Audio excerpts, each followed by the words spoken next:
Hello viewers, আসসালামু আলাইকুম। আপনারা কিভাবে আপনাদের টেন্ডা ওয়াইফাই রাউটারের অ্যাডমিন লগইন পাসওয়ার্ড চেঞ্জ করবেন তা আজকের ভিডিওতে আমি আপনাদেরকে দেখিয়ে দেব। ভিডিওতে একটি লাইক করে চ্যানেলে নতুন দর্শক হয়ে থাকলে চ্যানেলটি সাবস্ক্রাইব করে সাথেই থাকুন। প্রথমেই আপনারা আপনাদের মোবাইল ফোনটি আপনাদের ওয়াইফাইয়ের সাথে কানেক্টেড করে নেবেন। তারপরে চলে যাবেন যে কোনো একটি ব্রাউজারে। আপনাদের মোবাইল ফোন থেকে যে কোনো একটি ব্রাউজার ওপেন করবেন। তারপরে সার্চ অপশানে টাইপ করবেন 192.168.0.1, দেন গোতে ক্লিক করে দিবেন। তাহলে আপনাদের সামনে এই ধরনের একটি ইন্টারফেস শো করবে। অলরেডি যে লগইন পাসওয়ার্ড সেট করা রয়েছে সেই লগইন পাসওয়ার্ডটি টাইপ করে লগইনে ক্লিক করে দিবেন।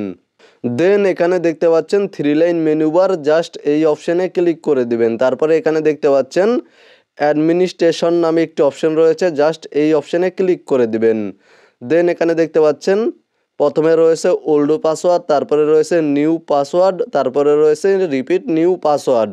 তো মূলত এখানে আপনারা অলরেডি যেই পাসওয়ার্ডটি সেট করা রয়েছে অ্যাডমিন লগইন পাসওয়ার্ডে অলরেডি যেই পাসওয়ার্ডটি সেট করা রয়েছে সেই পাসওয়ার্ডটি টাইপ করে দেবেন।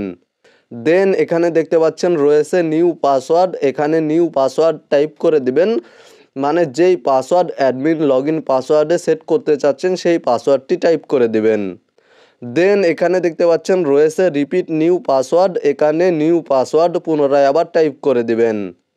তারপরে এখানে দেখতে পাচ্ছেন নিচে চলে আসবেন, জাস্ট এখানে দেখতে পাচ্ছেন ওকে নামে একটি অপশন রয়েছে, এখানে ক্লিক করে দিবেন। তাহলে আপনাদের ওয়াইফাই রাউটারের অ্যাডমিন পাসওয়ার্ড সেট হয়ে যাবে, new admin login password set হয়ে যাবে। তো মূলত অ্যাডমিন লগইন পাসওয়ার্ডে যে নতুন পাসওয়ার্ডটি সেট করেছেন সেই পাসওয়ার্ডটি টাইপ করে লগইন করতে পারবেন। এই ছিল টেন্ডা ওয়াইফাই রাউটারে কিভাবে অ্যাডমিন লগইন পাসওয়ার্ড চেঞ্জ করতে হয় তা নিয়ে আজকের কমপ্লিট একটি ভিডিও। আপনারা কিভাবে ওয়াইফাই পাসওয়ার্ড চেঞ্জ করবেন তা নিয়ে অলরেডি আমার চ্যানেলে ভিডিও রয়েছে, ভিডিওটি আপনারা এই ভিডিওর ইন স্ক্রিন এবং আই বাটনে পেয়ে যাবেন। ভিডিওটি ভালো লাগলে ভিডিওতে একটি লাইক করে চ্যানেলটি সাবস্ক্রাইব করে সাথেই থাকবেন। ভালো থাকবেন, সুস্থ থাকবেন।